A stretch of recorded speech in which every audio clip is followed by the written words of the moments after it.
At least 11 people, including 5 children, were killed and many others were injured as Russian missiles and drone pounded multi-storied buildings in the Donetsk region of eastern Ukraine.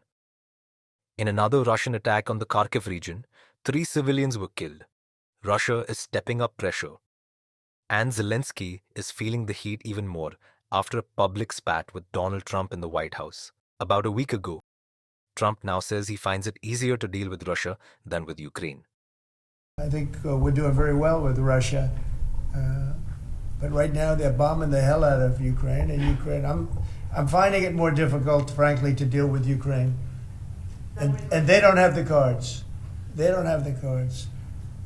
As you know, we're meeting in Saudi Arabia on sometime next week, early.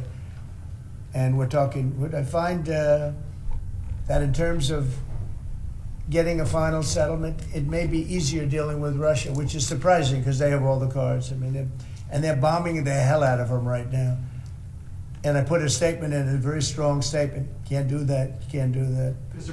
President, we're trying to help them, and Ukraine has to get on the ball and get a job done. Then came the endorsement for the stepped-up Russian offensive.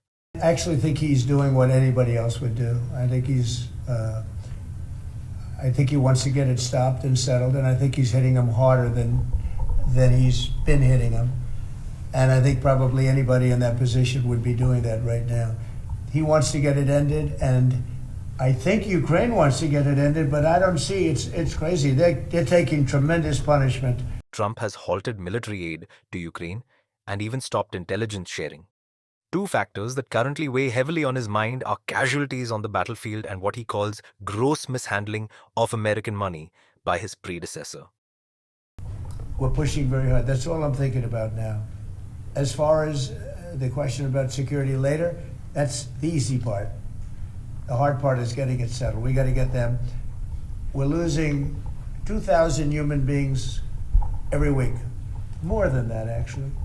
2,000 nice, young, although they're getting older because they're drafting much older now. In the case of one country, much older, because a lot of the young people have been killed. It's very sad, and I'd like to see if I could stop that. And I'd like to also see if we could stop making these massive payments from the United States. I mean, Biden gave away money like it was water, with no anything, got nothing for it. Europe did it in the form of a loan. They get their money back, we don't. So that's how we came up with the rare earth deal. But we started, behind the 8 ball. He could have gone to Europe. He could have said, "Come on, you got to put up money with us. You got to put up money with us." But he never did that. They just kept handing money out because he was grossly incompetent. All right, thank you very much, everybody.